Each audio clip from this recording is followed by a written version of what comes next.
Welcome to the Unitarian Universalist Church in Eugene. We're empowered by love. We transform ourselves and serve our world.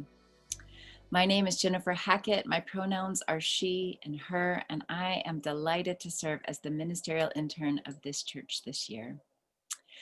With me today are board member Susan Oldland, worship associate Linda Krenicki, Suzanne Giordano, our collaborative pianist, and behind the scenes working tech is the amazing Kat Johnson.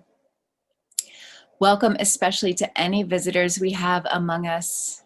There is always a place at the table here for you. We want to reach out to you next week to welcome you personally. So if you haven't done so, please fill out the visitor form that will be dropped into the chat at this time so that we can say hello and greet you. And if you've been with us a long time, we are so glad you're still with us. We have a few announcements today, which require wardrobe change. The superhero auction is now less than a month away, and the donations form is up on our website. That's also being dropped into the chat right now. Keep up the good work of thinking creatively how you can connect your talents into something that could be purchased by another. There is a video, in fact, with a few superheroes, including Chalice Woman, that will explain it all to you on the website. We look forward to that event. In our ongoing commitment to the 8th principle, and the work it commits us to dismantling white supremacy culture, the Reverends Lois Van Leer and Reverend Jill McAllister will be leading the developmental model of intercultural sensitivity on January 2nd and January 9th. Registration ends today, and all you have to do to register is to email Rev Lo. Her email is minister@uueugene.org. It'll be a big break in the middle of each day so that you can have lunch, and only 2 hours on either side of it so that there's no Zoom fatigue while we get this important information about intercultural sensitivity. You can also ask for more information just by emailing Revlo at that email address. Let me say it one more time to make sure that it's not missed. The deadline to inquire about this and or to sign up for this workshop is today, because it is the next 2 Saturdays. Of note, I just wanted you to know that I attended a meeting with the creators of the 8th principle last week. They said that 30 churches have adopted, and they anticipate meeting their goal of 100 churches adopting by the time we get to General Assembly in June. That's our nationwide annual meeting. And also at this 8th principle meeting, they told me 2 things of importance that I wanted to share with you. One is that they said ministers who are in search right now are very interested to know who has already adopted. So congratulations. And also this quotable quote: if we want to continue to attract anybody new to this faith under the age of 40, we must make anti-racism work a primary focus. So many other social ails are either connected to racism or rooted within it. So a few more programming options for you to that end. Jean Marie Stein will be leading us internationally live from Mexico in the book How to Be Anti-Racist by Ibrahim X. Kendi, starting Wednesday, January 20th at 7 p.m. for 8 weeks on Wednesdays at that same time. If you're unable to get the book from the library and you cannot afford to purchase a copy of the book to read, just let me know. We will gladly assist you in getting a copy if you would like to participate in this or any of our anti-racism reads. My email is intern@uueugene.org, and it will go into the chat right now as well. The Anti-Racism Film Group is starting for the first time on January 5th. This is where we commit to watching a film before the meeting and then discussing it at the meeting. The first film is I Am Not Your Negro. Do you notice a trend here? If you haven't yet done a book read, discussed an article, plan to go to a workshop or a film discussion or a discussion about the 8th principle itself, now is the time to pull up a chair and join us at this table. This is the work of us all, and it is ongoing. Our liberation is tied up together. We've also changed the format of the Common Read. It will now be once a month on Sunday evenings. This coming month, we will be discussing the article Spoon Theory. It happens to be the first Sunday of the month, and so it will be next Sunday on January 3rd. The article is being dropped into the chat.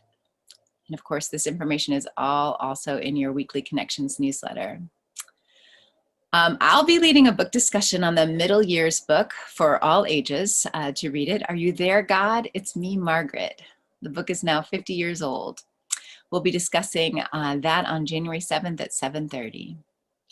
Faith Forward is starting January 25th on Monday, 7 p.m. This is our 9-week class for anyone interested in learning more about UU and UUCE. Long-timers are welcome to join newcomers to lend your voice and experience to the conversation. As always, see the Weekly Connections newsletter for details. I am now delighted to welcome board member Susan Oldland, who is here to share a message with us today. Thank you, Jennifer. Good morning, UUCE. My name is Susan Oldland. My pronouns are she, her. And on behalf of the Board of Trustees, welcome. I'm the newest addition to the board and have been a member at large since July of 2020, so just about 5 months now. A couple of the things that I've been doing recently include serving on the Financial Oversight and Review Committee. I've also been helping out with surveys and outreach during the early phases of the ministerial search process, and the search team took over after that. And I'm here today because the board wants you to know that we want to hear from you. I'm working with other board members on the Connections Task Force, which is seeking out input on how to connect with you all, especially during these COVID times. So what does that look like? Well, every week we have an article in the Weekly Connections newsletter written by one of our board members, so check that out. We've also started a monthly board social hour. We had our first one in December and we'll have another one in January. We haven't decided on a date and time yet, but that will be in the next Weekly Connections newsletter, I hope. I hope I'm not saying that wrong. Other ways you can reach us include submitting comments on the website, calling the office, sending an email to the email address that is going to be in the chat, or even just dropping us a note via snail mail. That always gets to us. All of our contact information is on the website at uueugene.org. We miss you and want to hear from you, so please feel free to reach out to us with any questions, comments, or concerns that you might have. Here's wishing you all a peaceful, safe, and healthy new year. Thank you. Thank you for joining us, Susan. And Susan will be sticking around to join us today for the remainder of the service as an extra bonus worship associate. Thank you for doing that. Today, I received permission to use a few songs from my music director back at home at First UU Nashville, so special thanks to the music crew there. Please join me in singing number 1031, Filled with Loving Kindness.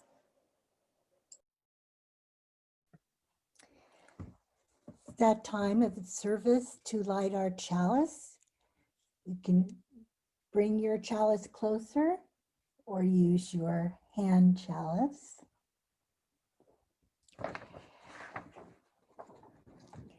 As we light this chalice, symbol of our faith, may you be filled with loving kindness this day. In the midst of illness and chills in the air, may you be well. May you be peaceful and at ease, for that is the path to wholeness. Let the light warm you from the inside out and remind you that here you belong.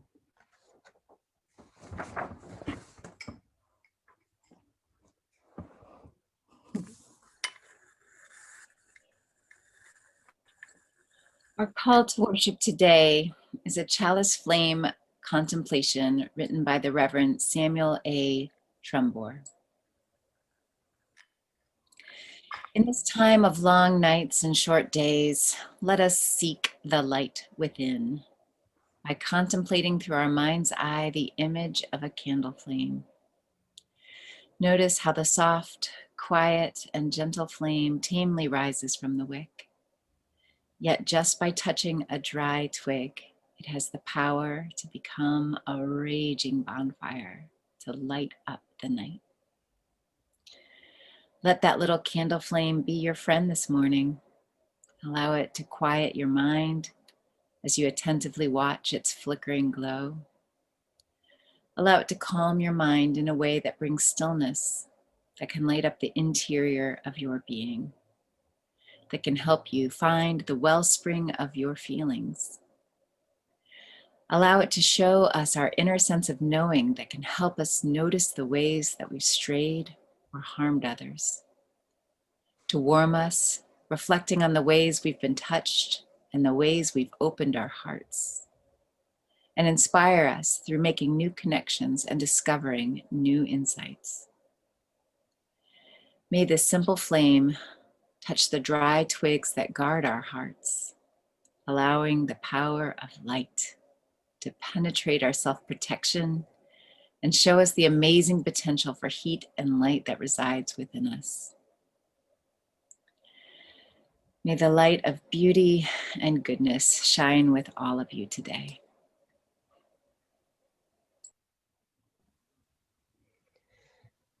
Please join me for a guided meditation on darkness by Sherry Woodbury. I invite you to enter a period of quiet for a guided meditation. You may wish to adjust your position so that your spine is straight, your body relaxed, your hands resting gently in your lap. You will probably want to close your eyes and shut out all the distractions of the light. Let us take a few deep, slow breaths and begin.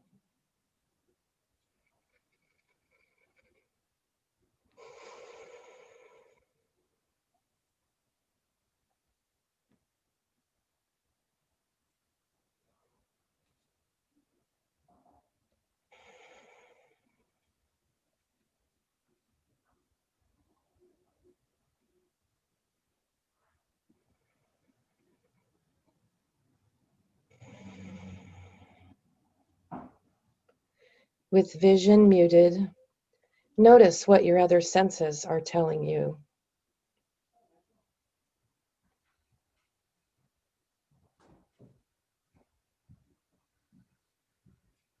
You may feel a sense of pressure in your back or your sitting bones, where your body comes in contact with your chair.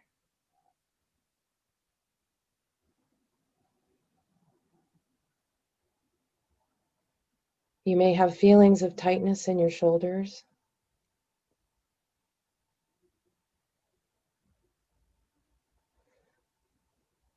along the jawline.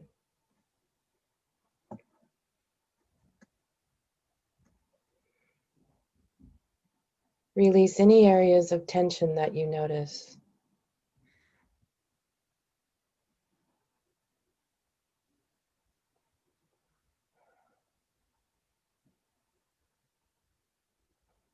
Soften the neck and the swallowing muscles.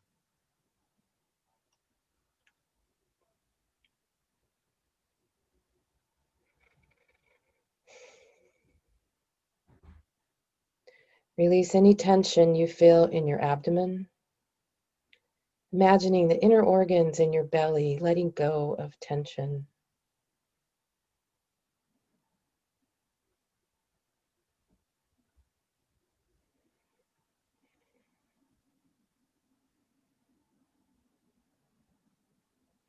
Soften your eyes. Let them feel warm and relaxed, as if floating in a pool of water.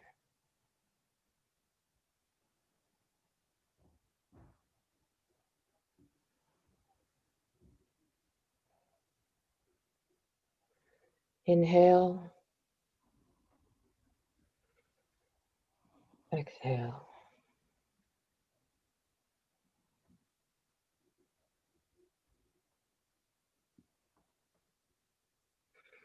You may notice strange sensations such as tingling in a muscle or a ticklish feeling on the skin.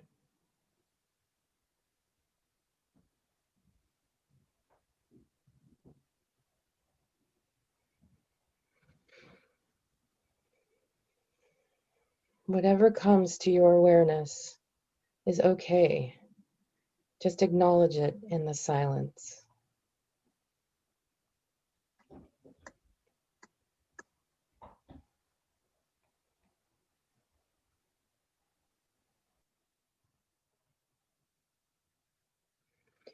Let us turn our attention to the sounds around us.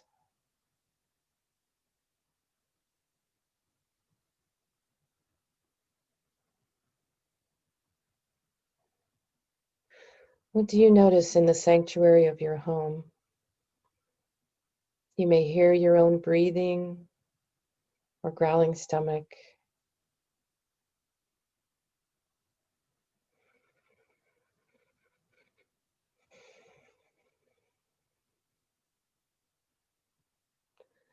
You may hear a person there with you shifting position.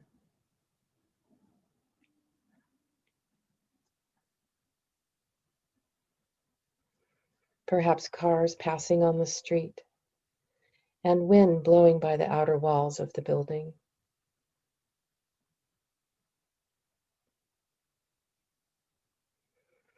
Having acknowledged these outward sounds, let us turn our focus inward now.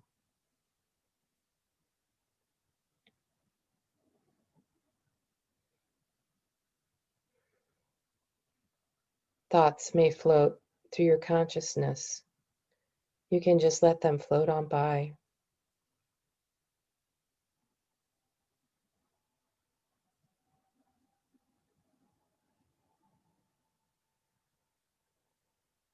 Feelings may bubble up from some deeper place with you. You don't have to name the feeling or put any words to it. Just notice if there is anything there for you with gentle acceptance.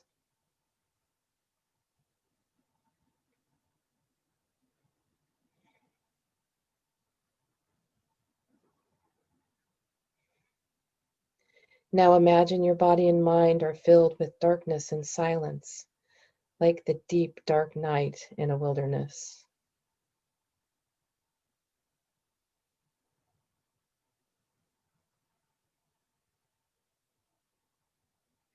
Take comfort in the stillness, the restfulness of this space within you.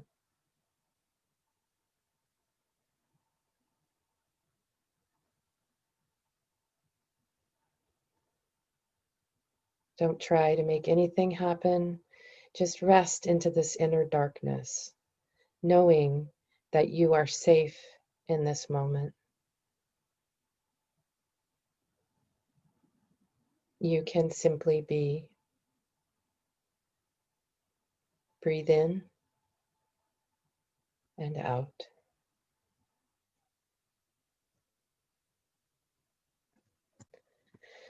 In the quiet corners within, let us sense the healing powers of the body.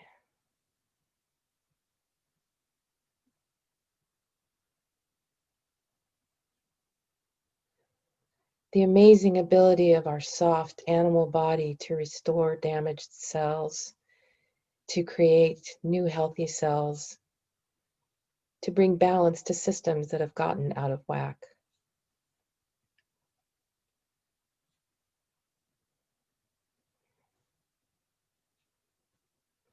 Let us acknowledge too the creative powers of our minds and hearts.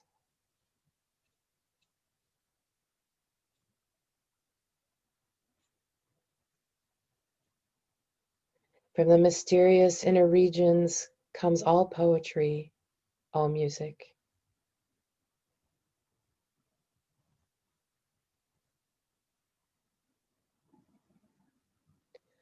From the inner dark emerges all sculpture and dance.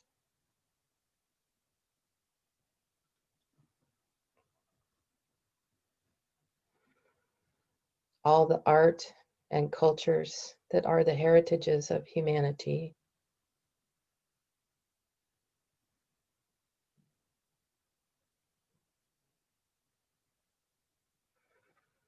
even consciousness itself, the great unsolved mystery of science, resides in the deep unknown of ourselves.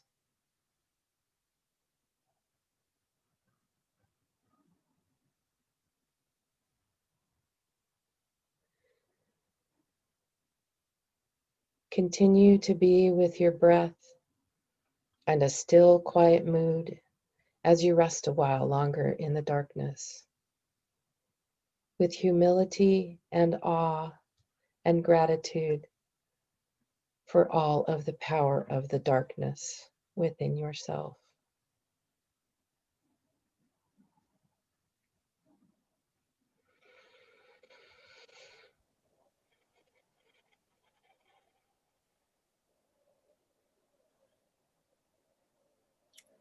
Thank you, Susan. And now, keeping that quiet mood, that still body, that place connected to nature, we offer Sarah Mclaughlin's version of Song for a Winter's Night. A bit of advice as you listen: the beat is more of a heartbeat than one to match your breath. So feel the song in your heart. Please join us now in singing hymn number 352, Find a Stillness.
Lost by David Wagoner.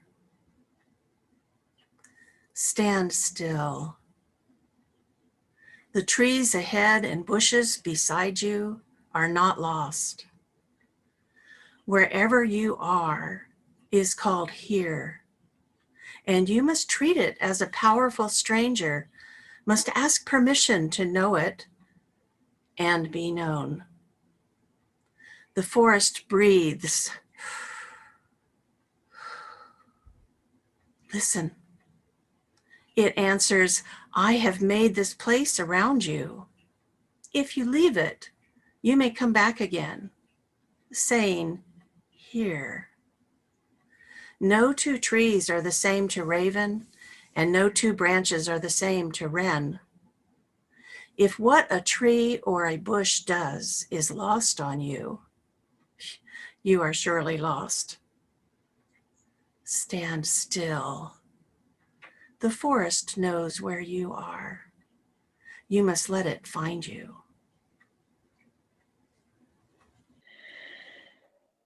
Find a stillness, hold a stillness, let the stillness carry me, for there I will find true harmony. We sing these words in this tune forged by our Transylvanian Unitarian ancestors, those who have gone before us, sharing our values, sharing a part of our faith, and sharing the world that they have handed down to us. In the dead of winter, we can find the stillness about which we sing. In the dark of winter, we are alone with our thoughts and with who we are. We are not always as kind to ourselves as we might like to be. We are not always as kind to others as we might like to be. And we can have a great need to get out of our own heads and back into our full embodied selves. Maybe especially after a year like this one. I've been thinking a lot lately about what can help us to do that, to be in harmony with our fully embodied selves.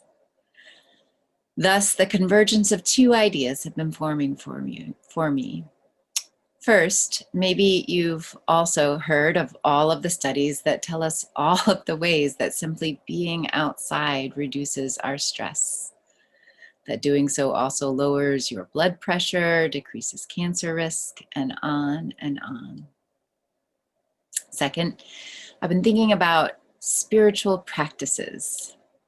When I first became a Unitarian Universalist, it felt like everybody was always talking about their spiritual practices, which I'd never even heard of.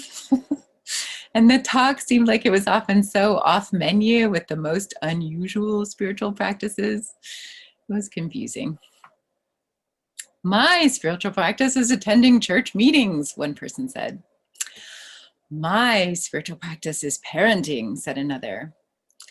And because I, like you, was raised in white supremacy culture, I found myself embodying the habit of this culture of needing to appear as though I already know things to which I have not yet been introduced. I could not admit out loud that I did not know what they were talking about. I nodded along, hoping to fake it until I could make it make sense. I mean, I go to a lot of church meetings. And I've been doing quite a bit of parenting, especially this year. This is day number 281 of constant togetherness since the lockdown in March. Not that anybody's counting around here. But could these things be truly counted as a spiritual practice? Don't the words spiritual practice conjure things like turning toward the east 5 times daily, or turning directionally each solstice? Or kneeling beside your childhood bed and praying each night before laying you down to sleep? UU aspirant for ministry, Liz Martin from the Mountain Desert District of the UUA, had previously been director of religious education for years in Utah. She is the one who taught me clearly, plainly what spiritual practices are. Yes, a spiritual practice really can be anything. If your spiritual practice follows these 3 rules. If it's done with intention, I plan to do this, I am doing it so that I can create space for spirituality in my life. It's done with attention. You're focused on doing it when you're doing it. You're doing it on purpose and you're paying attention. And if it's done with repetition, we do it over and over again, like those 10,000 hours of practice that make us exceptional in our craft. Going to one church meeting one time is probably not your spiritual practice. Neither is buying one child one ice cream cone and listening to them talk to you about Minecraft characters for 10 minutes one time. Wilson Snowflake Bentley's spiritual practice was going outside and photographing snowflakes. He didn't stop once he'd invented and then mastered the process. He did not stop this practice once he got one picture. He did it over and over again with intention and attention. He did it because it gave him joy to do it, and because he wanted to share that joy with those around him. His spiritual practice was not only fulfilling for him, but was also a gift to others, a gift that has been giving for 135 years. Recently, I learned that I had a spiritual practice. It kind of snuck up on me just when I was starting to fret about it. It's in our staff covenant. I'm supposed to have a spiritual practice. It's expected of me as a candidate for ministry. Everybody else seems to have one. I can't keep haphazardly trying meditation a few times a year for the 4th decade in a row with the same monkey mind results and call that a spiritual practice. But most days, I go outside for a walk and get some exercise and fresh air and find some space for myself. And often at the end, I will sit quietly under a tree, listening to the birds and the leaves and the sounds of nature in my yard.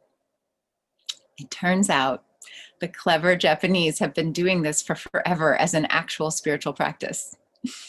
It's called Shinrin-yoku, which translates to forest bathing, being in and among the nature that surrounds you, letting it wash over you with all of your available senses, hearing the leaves rustle in the wind, and the birds chirping in the air, feeling the bark of the tree against your back, seeing the sky blow by in its varying hues and degrees of precipitation, smelling the earth as it shifts in its cycles, perhaps tasting a snowflake as it falls from the sky. Intentionally setting aside time to do this routinely with your full attention makes it a spiritual practice. Intention, attention, repetition. Maybe you're thinking, I'd like to try this, but I'd like to try it in the spring. Well, consider our friends, the Norwegians, and their practice of friluftsliv, which translates most directly to free air life. There is no such thing as being too cold or too wet. There is only, according to this philosophy, being dressed correctly for the weather presented to you. Though this is an old concept and practice for Norwegians, it's turn of the last century playwright Henrik Ibsen, to whom the term is attributed. In Ibsen's original use of the term, he described life of the free air for my thoughts, that being outside gave him space from other people's thoughts, an independence that is rewarding. How about that? Taking our current temporary predicament and making it rewarding, harmonious. Just as we sang earlier, find a stillness, hold a stillness, let the stillness carry me, allowing it to carry you through this time, perhaps carrying you to find small joys you did not even know were there all along until you stopped for a forest bath. Capturing the essence we sing about in the second verse of stillness. Can we make it a spiritual practice to seek the essence of all that is good around us if we notice it and allow it in to work its magic? Japanese author Masaru Emoto studied the essence of water. He did so much like our friend Snowflake Bentley. They were similar in that he looked at one drop of water at a time. He conducted experiments to see how water responded to positive and negative intentions as the water crystallized. He played different types of music for the water. He had people say hateful words, as well as kind and loving words to different drops of water. And then he watched as the water froze into individual snowflake crystals. Water that had been addressed lovingly formed into beautiful shapes, stunning designs. Water that had been addressed with hate became malformed, uneven crystals. The essence of water reacting to the stimuli around it. The final verse in Find a Stillness says, "Let me flower. Help me flower. Watch me flower, carry me. I will find true harmony. We are over 60% water, beloveds. Our planet is over 70% water. And it is a permanent, finite amount of water that keeps going round and round, from dinosaur spit to your glass of water, to the makeup of our ancestors, to the makeup of our own selves, to the makeup of the world around us. Think of the words we use with each other and how they are crystallizing the essence in each of us. Consider sharing your loving thoughts and intentions the next time you're next to a pond. Imagine the quality of life for the amphibians inhabiting it. And as you do so, you are literally blooming beautiful crystals inside of you as well. Particularly when it's cold. Perhaps you are also sending this positivity to the watery insides, to the essence of the person nearby. Let me flower. Help me flower. Watch me flower. Carry me. We are, thank all that is holy, closing a year which many times held moments of unharmonious division, politically, racially, interpersonally. With this new year, consider starting a spiritual practice that helps us strengthen the interconnected web towards harmony. What would happen if we directed loving kindness to those all around us, to those who came before us, to those in every direction around us? If we are outside, if we are intentionally giving our full attention and repeatedly listening more often to things than to beings, it seems possible that we will come closer to finding true harmony.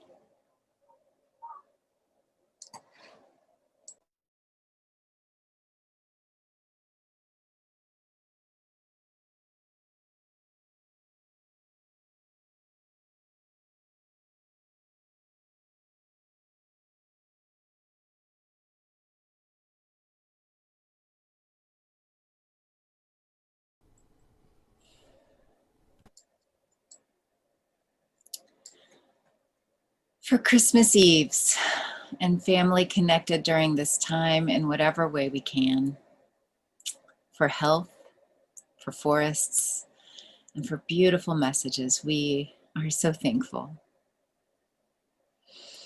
For Aiden Ellison, shot last month in Ashland, and for those injured here in the bombing in Nashville on Christmas Day, for all of those with COVID and other sicknesses and suffering and loneliness, we hold you. You are not alone in your sorrow. For all of the joys and sorrows that have been named by our beloveds today, and for those that you hold still in your heart, we pray with you, we breathe with you, we work to enact change with and for you. You are not alone today.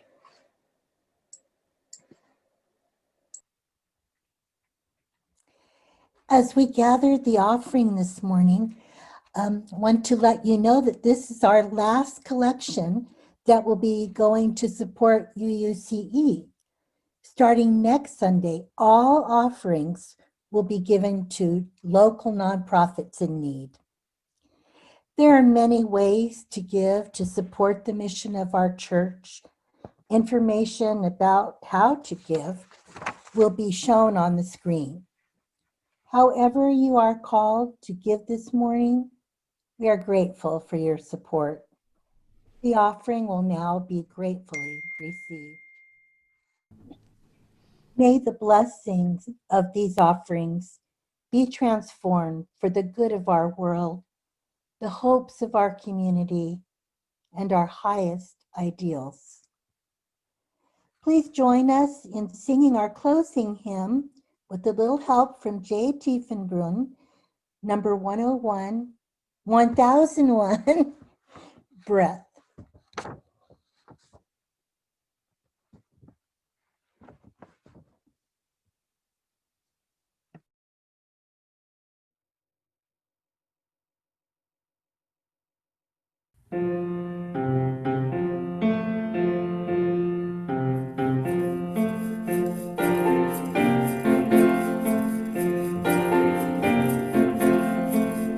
Listen more often to things than to beings.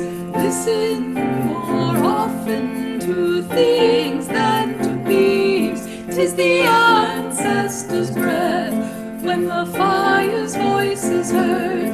'Tis the ancestors' breath in the voice of the waters. Ah, whoosh, ah, whoosh. Those who have died have never, never left. The dead are not under the earth. They are in the rustling trees. They are in the groaning woods. They are in the crying grass. They are in the moaning rocks.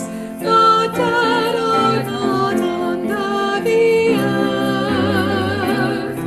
So listen more often to things than to beings. Listen more often to things than to beings. 'Tis the ancestors' breath when the fire's voice is heard. 'Tis the ancestors' breath in the voice of the waters. Ah, whoosh, ah, whoosh. Those who have died have never, never left. The dead have a pact with the living. They are in the woman's breast. They are in the wailing child. They are with us in our homes. They are with us in the crowd. The dead have a pact with the living. So listen more often to things than to beings. Listen more often to things than to beings. 'Tis the ancestors' breath when the fire's voice is heard. 'Tis the ancestors' breath in the voice of the waters. Ah, whoosh, ah, whoosh, zah, whoosh, ah, whoosh, zah, whoosh, ah, whoosh, zah, whoosh, ah, whoosh, zah, whoosh, ah, whoosh.